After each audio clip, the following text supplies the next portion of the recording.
মুহাম্মদের হাতে প্রথম দাওয়াত গ্রহণকারিনী কোন পুরুষ না, তিনি একজন মহিলা। কিয়ামতের ময়দানে মদিনার নবী বলেন, জান্নাতের 8টা দরজা যখন খুলিয়া 4 জন নারীকে ডাকবে, আসো, জান্নাতের দরজা খোলা হয়ে গেছে, আসো। 4 জন নারীকে ডাকবে, তোমাদের কোনো হিসাব নাই, তোমাদের কোনো কিতাব নাই, তোমাদের কোনো পেরেশানি নাই। জান্নাতের 8টা দরওয়াজা, সব দরজা দিয়া ডাকবে, আসো, জান্নাতের হুর তোমাদের জন্য অপেক্ষা করতেছে, জান্নাতের বিছানা তোমাদের জন্য রেডি। কেন? তুমি সূর্যের গরম যেন না লাগে, কারণ সূর্যের গরম লাগলে মাথার মগজগুলো টাস টাস করে ফেটে যাবে, একটা সেকেন্ডের আযাব সইতে পারবা না। আসো, কোনো হিসাব নাই, জান্নাতের 8টা দরজা খোলা, কোন দরজা দিয়ে ঢুকবা, আসো। ও এলাকার মা বোনেরা, 4 জন নারীকে জান্নাতের 8টা দরজা ডাকবে, এর মধ্যে একজন নারী হবেন আমার নবীর কলিজার বিবি। 2 জন স্বামী বিদায়ের পরে বিধবা 40 বছরের নারী খাদিজা রাদিয়াল্লাহু তাআলা আনহা। ওই খাদিজা ডাক দিয়া কয়, ও নবী, আপনার হাতের কালেমার মুসলমান আমি একজন হয়ে গেলাম। নবী এবার কান্না বন্ধ করে বের হয়ে গেলেন। আর আমার দুঃখ নাই, আমার খুঁটি যখন মজবুত হয়ে গেল, আমার ঘরের চৌকাঠ যখন মজবুত হয়ে গেল, এখন আমি দাওয়াতে নেমে গেলাম। মায়ার নবী দৌড়াইয়া মানুষের দ্বারে দ্বারে গিয়া গোপনে গোপনে দাওয়াত দেয়। হাঁটতে হাঁটতে হাঁটতে হাঁটতে আমার নবী পাথরওয়ালা জমিন পারাইয়া তায়েফের ময়দানের কিনারায় দাঁড়ায় কয়, তোরা আমারে চিনোনি, আমি মক্কার মুহাম্মদ, আমি এক আল্লাহর দাওয়াতে আসছি, গ্রহণ করো। এই আসমানের মালিক আমার আল্লাহ, এই জমিনের মালিক আমার আল্লাহ, ওই একটা আল্লাহ, আর কোন আল্লাহ নাই। ওই আসমানের মালিকের পক্ষ থেকে আসছি, কবুল করে নাও। তায়েফের বেঈমানেরা কয়, এটা তো সেই মুহাম্মদ মক্কার পাগল।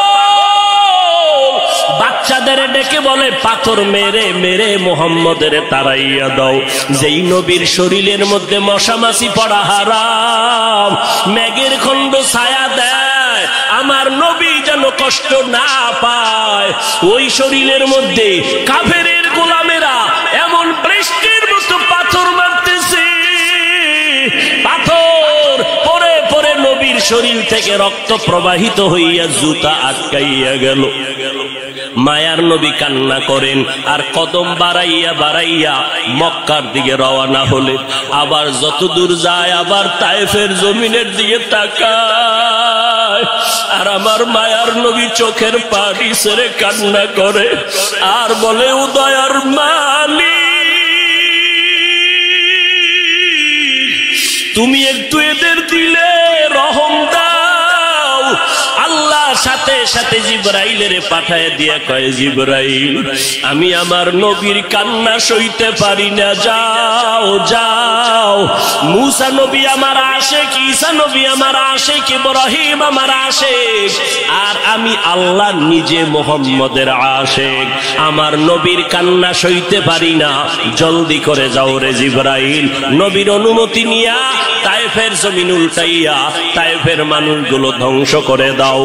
না, আমি নবীর বড় আশিক, আমি ওমর ছিলাম জাহান্নামের আসামি। আমার মতো খারাপ এই দুনিয়ায় কেউ নাই। ওই মায়ার নবীর মুহাব্বতের আদর্শ কলবে লাগাইয়া এরপরে আমি আজ ওমর বড় দামি হয়ে গেলাম। ওই নবীর কথা আমি মেনে নিতে পারি না, যে বলবি নবী নাই কল্লা ফালায় দেব। হযরত আবু বকর আওয়াজ পাইয়া দৌড়াইয়া মসজিদে নববীর মধ্যে এসে মিম্বরে আসে, বলে, ওমর বসে যাও। গরম কথা না বলে একটু ঠান্ডা মেজাজে বসে পড়েন। ওমর বলে, আমার মেজাজ কেমন যেন গরম হইতেছে। আবু বকরের কথা আমার কানের মধ্যে যায় না, আমার মাথা গরম হয়ে গেল। নবী নাই নাই কথাটা আমি মেনে নিতে পারতেছি না, কারণ এটা দুশ্মনের কারণ না, গভীর মুহাব্বত আর ভালোবাসার কারণ। আল্লাহর নবী বলেন, আমার ইন্তেকাল হয়ে গেল। এদিকে সাহাবায়ে কেরামের হালাত, কান্নার আওয়াজ, মহিলারা ঘর থেকে বেরিয়ে গেল, বাচ্চাগুলো হাউ বাউ করে কাঁদতেছে, জঙ্গলের প্রাণীরা কাঁদতেছে, ঘাসে মুখ লাগায় না, কান্নার আওয়াজ। আবু বকর খুতবা দিয়া সব মদিনার মুসল্লিদেরকে, মুসলমানের একটা ভাষণ দিলেন। ওমরের বসতে বললেন, বসে না। আবু বকর সিদ্দিক রাদিয়াল্লাহু তাআলা আনহু কোরআন শরীফের আয়াতটা পড়লেন, ওয়ামা মুহাম্মাদুন ইল্লা রাসূল কদ খালাত মিন ক্বাবলিহির রাসূল আফা ইম্মাতা আও কুতিলান ক্বালাবতুম। ওমর বলতেছেন, আবু বকর আমাকে বারবার বসতে বলার পরে আমি বসতে চাই না, মেজাজ গরম। কিন্তু যখন কোরআন শরীফের আয়াতটা আবু বকর মোহাব্বত লাগাইয়া যখন পড়তে শুরু করলেন, কোরআনের আয়াত, আমি ওমরের এত অ্যাকশন জারি করলো, হঠাৎ করে আমি ওমর অচেতনের মতো, তরবারিটা কই পড়ে গেল হুঁশ নাই, আমি জায়গায় বসে গেলাম, মাথা ঠান্ডা হয়ে গেল, কেমন যেন আগুনের মধ্যে পানি ঢেলে দিল। ও আবু বকরের তেলাওয়াতটা শোনা মাত্র আমি জমিনে বসে গেলাম। এবার মাথা ঠান্ডা হয়ে গেল, হঠাৎ মাথার মধ্যে চলে আসলো আমার নবী নাই নাই। আমি ওমর চোখের পানি আর ধরে রাখতে পারি না, কান্না শুরু হয়ে গেল আমার। যে কোনো পরামর্শের জন্য নবীর দরবারে দৌড়াইতাম, যেই নবীর চেহারা দেখলে পেটের ক্ষুধা নিবারণ হয়ে যাইত, যেই নবীর দরবারে বসলে বাড়ি ঘর সব ভুলে যাইতাম, আমার নবীর জন্য কলিজাটা কেটে দেওয়ার জন্য রেডি ছিলাম। আজ আমার নবী নাই, আমি ওমর, আজ আমি কার কাছে গিয়ে একটু পরামর্শ নিব?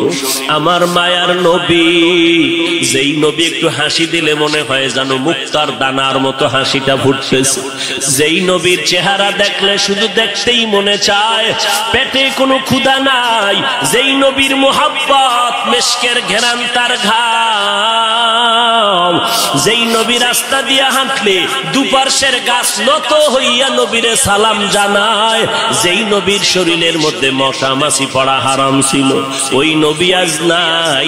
আমি ওমরের কোথায় গিয়ে একটু মাথা গুজানোর ঠাই পাবো, কলিজায় সান্ত্বনা নিব, সান্ত্বনা নেওয়ার মতো আজ আমার কেউ রইল না।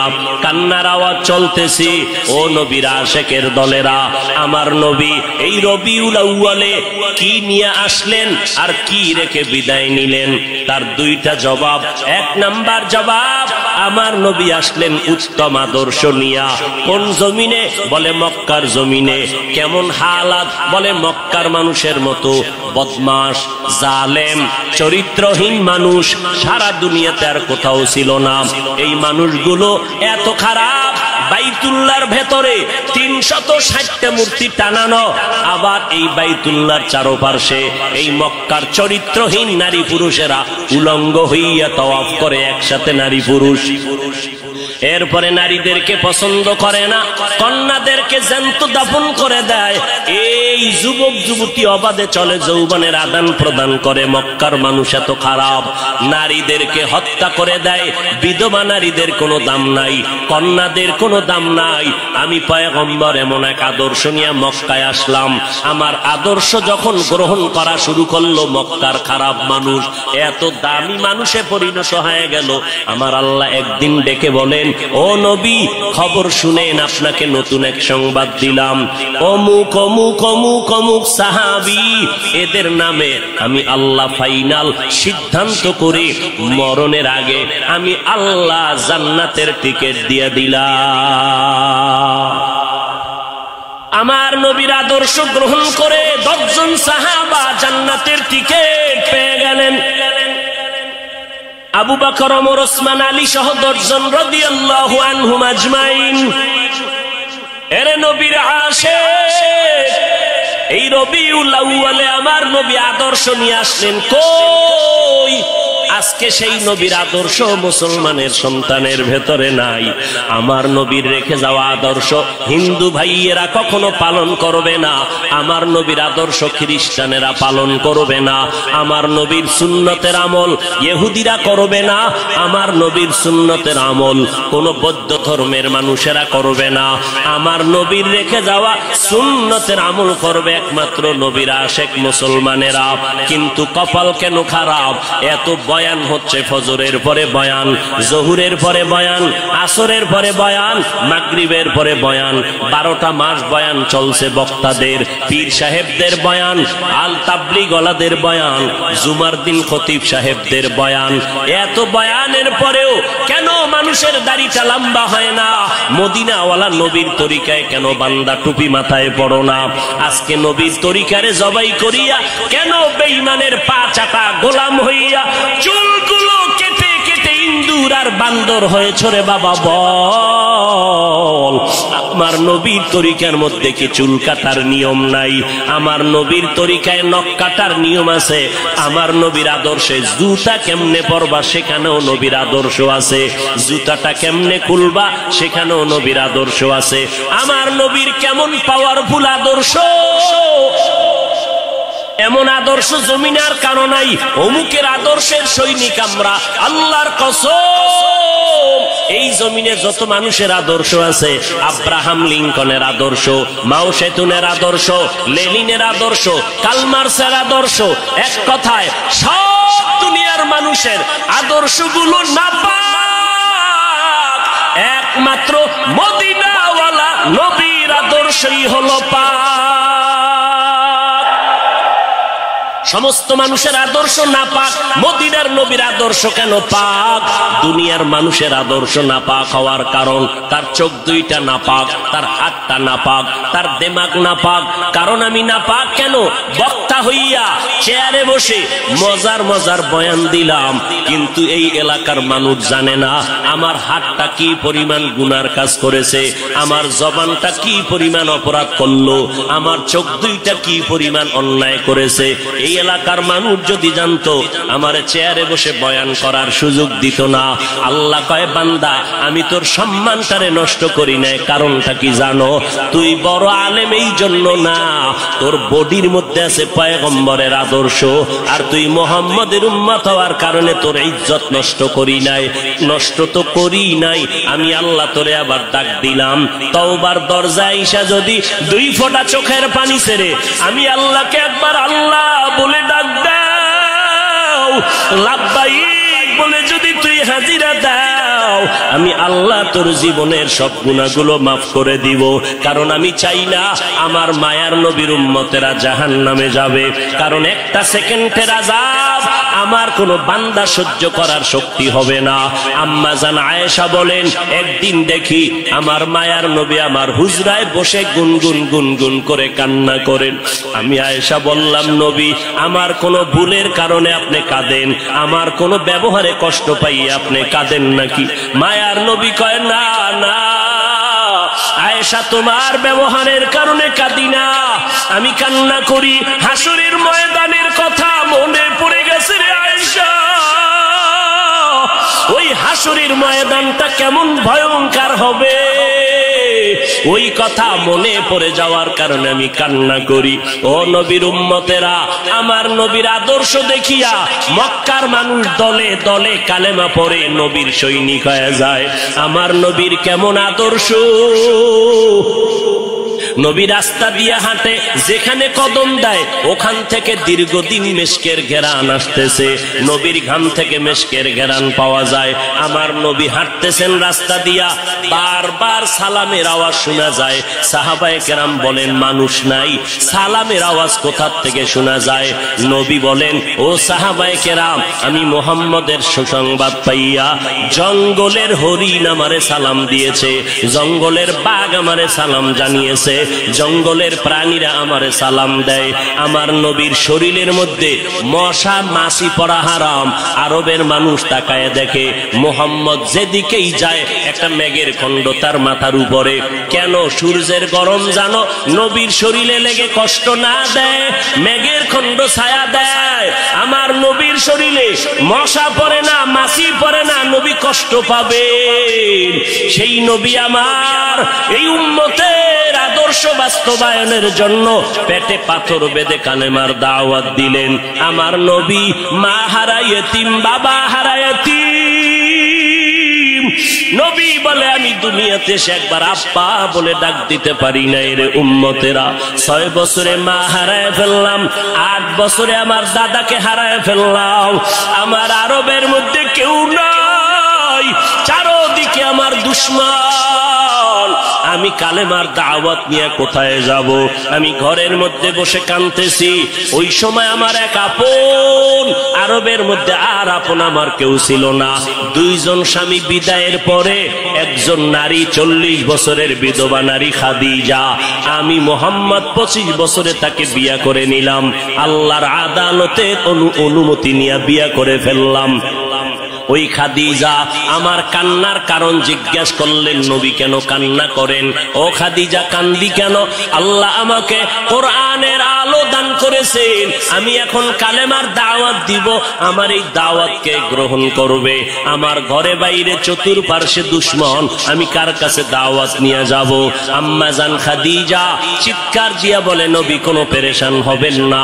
এই জমিনের মধ্যে কেউ যদি আপনার কালেমার দাওয়াত না নেয়, আমি খাদিজার হাতটা ধরিয়া আপনি আমাকে প্রথম দাওয়াতটা পড়াইয়া দেন, কালেমা পড়াইয়া দেন।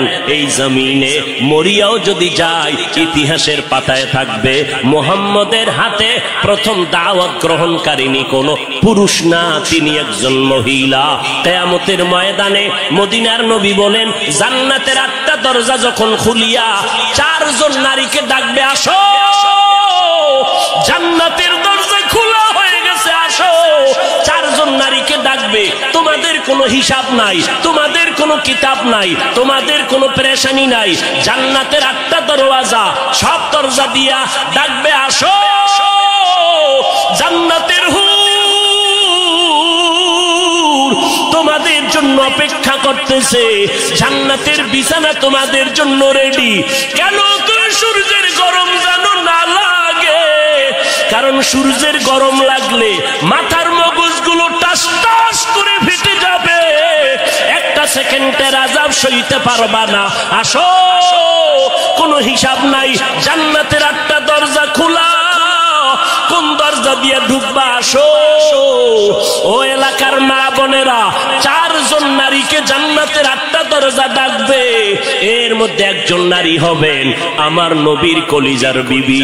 2 জন স্বামী বিদায়ের পরে বিধবা 40 বছরের নারী খাদিজা রাদিয়াল্লাহু তাআলা আনহা।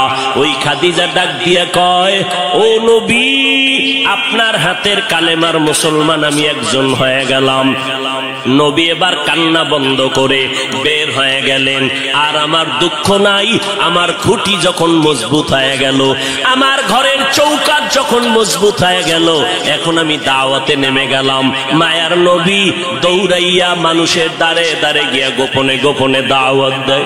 হাঁটতে হাঁটতে হাঁটতে হাঁটতে আমার নবী পাথরওয়ালা জমিন পাড়াইয়া তায়েফের ময়দানের কিনারায় দাঁড়ায় কয়, তোরা আমারে চিনোনি, আমি মক্কার মুহাম্মদ, আমি এক আল্লাহর দাওয়াতে আসছি, গ্রহণ করো। এই আসমানের মালিক আমার আল্লাহ, এই জমিনের মালিক আমার আল্লাহ, ওই একটা আল্লাহ, আর কোন আল্লাহ নাই। ওই আসমানের মালিকের পক্ষ থেকে আসছি, কবুল করে নাও। তায়েফের বেঈমানেরা কয়, এটা তো সেই মুহাম্মদ মক্কার পাগল। বাচ্চাদের ডেকে বলে, পাথর মেরে মেরে মুহাম্মদের তাড়াইয়া দাও। যেই নবীর শরীরের মধ্যে মশা মাছি পড়া হারাম, মেঘের খণ্ড ছায়া দেয়, আমার নবী যেন কষ্ট না পায়। ওই শরীরের মধ্যে কাফেরের গোলামেরা এমন বৃষ্টির মতো পাথর মারতেছে, শরীর থেকে রক্ত প্রবাহিত হইয়া জুতা আটকাইয়া গেল। মায়ার নবী কান্না করেন আর কদম বাড়াইয়া বাড়াইয়া মক্কার দিকে রওনা হলেন। আবার যত দূর যায় আবার তায়েফের জমিনের দিকে তাকায়, আর আমার মায়ার নবী চোখের পানি ছেড়ে কান্না করে আর বলে, ও দয়ার মালিক, তুমি একটু এদের দিলে রহম দাও। আল্লাহ সাথে সাথে জিবরাইলের পাঠায় দিয়া কয়, জিবরাইল, আমি আমার নবীর কান্না সইতে পারি না, যাও যাও। মুসা নবী আমার আশিক, ঈসা নবী আমার আশিক, ইব্রাহিম আমার আশিক, আর আমি আল্লাহ নিজে মুহাম্মদের আশিক। আমার নবীর কান্না সইতে পারি না, জলদি করে যাও রে জিবরাইল। নবীর অনুমতি নিয়া তায়েফের জমিন উল্টাইয়া তায়েফের মানুষগুলো ধ্বংস করে দাও। জিবরাইল আমিন আইসা আমার নবীরে যখন বললেন, নবী বলে, খবরদার ও ভাই জিবরাইল, এই তায়েফের মানুষগুলোকে তুমি মারবা না রে ভাই, কারণ আমি দুনিয়াতে আছি রহমাতুল লিল আলামিন।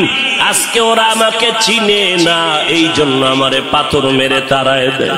ওরা যদি জানতো আমি মুহাম্মদ কে, ওরা তো জানেন আমি মুহাম্মদের বাবা নাই, ওরা জানে নাই আমি মুহাম্মদ বড় অসহায়।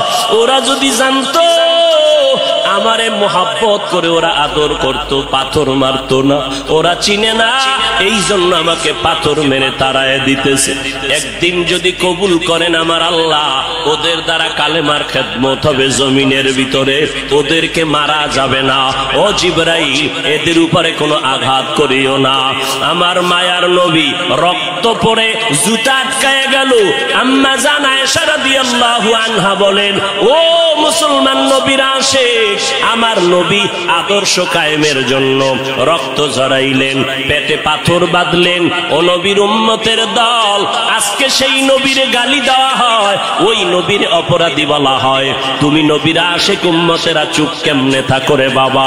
মুসলমান সন্তানেরা, যুবকেরা, আজকে নবীর আদর্শের টুপি লাগাইলাম, দাড়িটা লম্বা করলাম, লম্বা জামা পরলাম, কই আমাদের খানাও বন্ধ হয় নাই, আমাদের লেখাপড়া স্বাধীনতাও নষ্ট হয় নাই। তোমাকে কে ধোকা দিল? নবীর আদর্শ মানলে স্বাধীনতা থাকবে না। ও বাবা, তোমার আমার মতো হুজুর না, তোমার লাইনে নজর করে দেখো, তোমার মতো যুবক স্কুল কলেজে পড়ে এক বেলার নামাজও বাদ দেয় না। দাড়িওয়ালা নামাজি ডাক্তার, প্রফেসর, ইঞ্জিনিয়ারের অভাব নাই। বাবা বলো, তুমি কেন পারবা না? ও আল্লাহর বান্দারা, তোমার আমার মতো যুবক তাকায়া দেখো, ড্রাইভারি করে নামাজ বাদ দেয় না, তুমি কেন পারবা না? তোমার আমার মতো কত ব্যবসায়ী জেনারেল লাইনে পড়েছে, এক টাকাও হারাম খায় না, এক বেলার নামাজও বাদ দেয় না, কোটি টাকার মালিক, ব্যবসা করে, অভাব নাই, তুমি কেন পারবা না? মনে মনে কি ভাবছো আলেমদের কথা মিথ্যা, আল্লাহর কোরআন মিথ্যা? না রে বাবা না। যদি কোরআন মিথ্যা হইতো, যদি জান্নাত মিথ্যা হইতো, জাহান্নামটা মিথ্যা হইতো। আবু বকরের মতো বান্দা জান্নাতের টিকিট পাইয়া ওই সারা রাত নামাজে দাঁড়াইয়া কাঁদতেন না।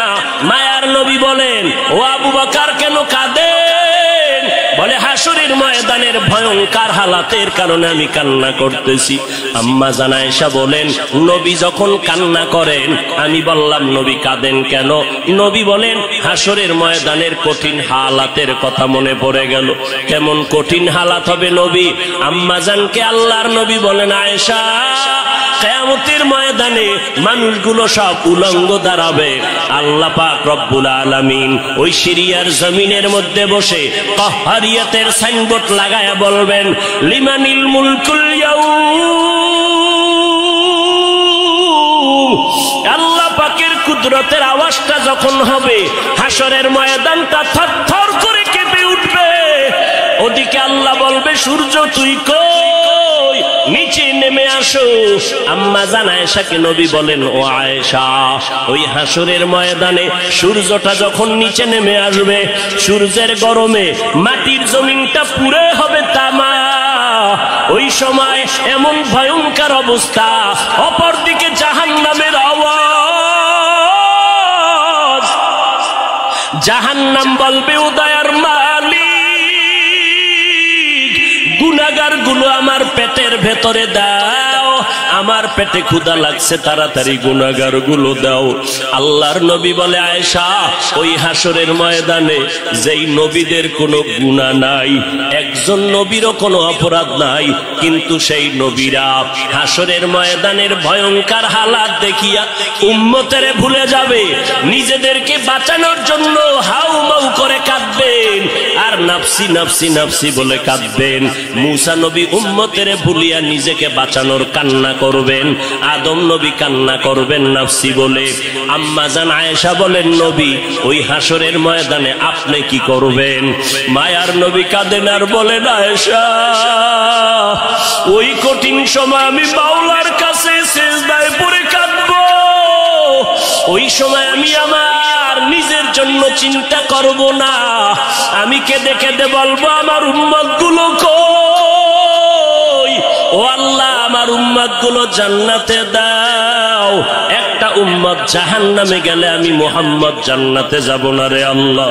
ও নবীর আশিকের দল, ওই আল্লাহর নবীর কথা মিথ্যা মনে করিও না রে বাবা। আমার নবী 63 বছরের জীবনে একটা মিথ্যা কথা বলেন না রে নবীর আশিক। কেন তুমি আজকে নবীর তরিকা মতো চলো না? চাকরিও যাবে না, লেখাপড়াও যাবে না, ডাক্তারি পড়ো, ইঞ্জিনিয়ারিং পড়ো, প্রফেসর হও, কিন্তু নবীর তরিকার মালাটা গলায় লাগাও, মা বাবার দোয়া নিয়ে সামনে আগাও। কারণ মা বাবার চোখের পানি সারা জমিনের মধ্যে আর কারো দোয়ায় আগানো যায় না।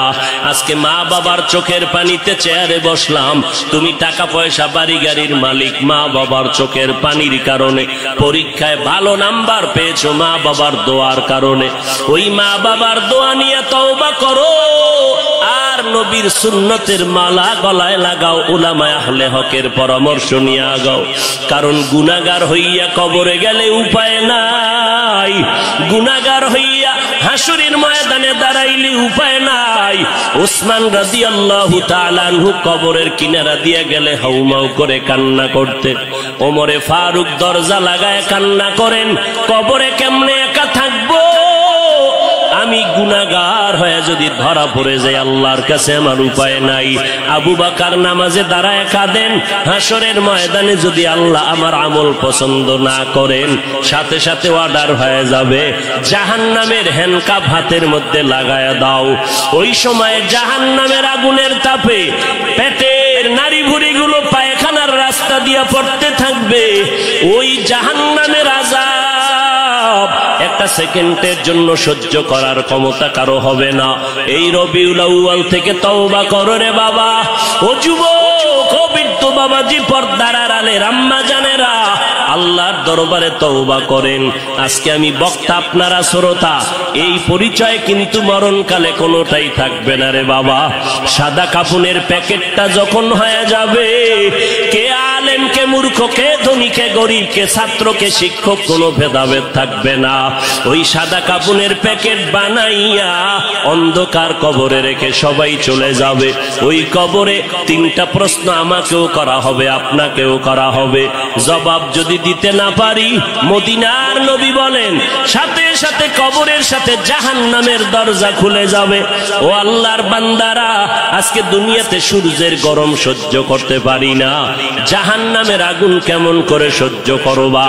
আল্লাহর কাছে দিল খুলিয়া বলো, অন্তর দিয়া বলো, হে মালিক, এই ময়দানে আমার মতো গুনাহগার কেউ নাই। গুনার কারণে আমার হাত না পাক, চোখ না পাক, অন্তর না পাক। ও আল্লাহ, তুমি আমাকে মাফ করে দাও আল্লাহ। ও আল্লাহ, নবীর চিনতে পারি নাই, নবীর সুন্নতের মালা গলায় লাগাইতে পারি না রে আল্লাহ। মানুষ কত সম্মান করে, হুজুর বলিয়া সম্মান করে। কত বুড়া বুড়া মানুষ পানির বোতল নিয়ে এসে কয়, হুজুর পানিতে দম করেন, আমার ঘরে অসুস্থ রোগী পড়ে আছে। কত বিশ্বাস নিয়ে আসলো যে আমার পানি পড়ার কারণে অসুস্থ রোগীটা সুস্থ হয়ে যাবে।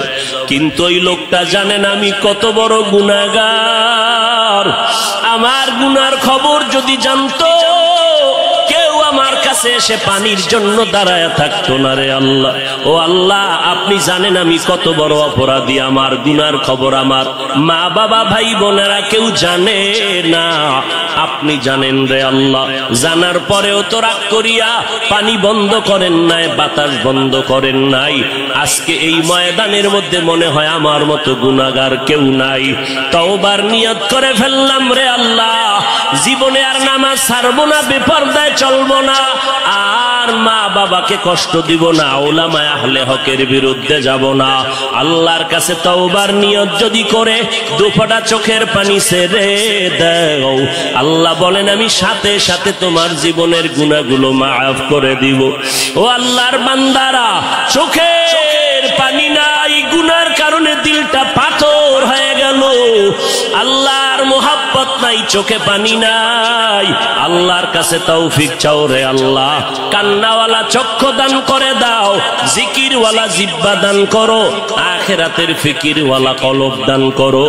ও দয়ার মালিক, আর নবীর তরিকার বাহিরে চলবো না, আর উলামায়ে আহলে হকের বিরুদ্ধে যাব না, মা বাবার বিরুদ্ধে যাব না, দেশ ও জাতির বিরুদ্ধে ষড়যন্ত্রে লিপ্ত হব না। ও দয়ার মালিক, আপনি তো অন্তরের হালাত জানেন। এই ময়দানে সবার তওবা আপনি কবুল করে নেন। এই ময়দানে সব আপনার আশেকদেরকে দিনের খাদেম বানাইয়া তওবার উপরে মজবুত হইয়া মরণ পর্যন্ত নবীর তরিকা মেনে চলার তৌফিক দান করেন।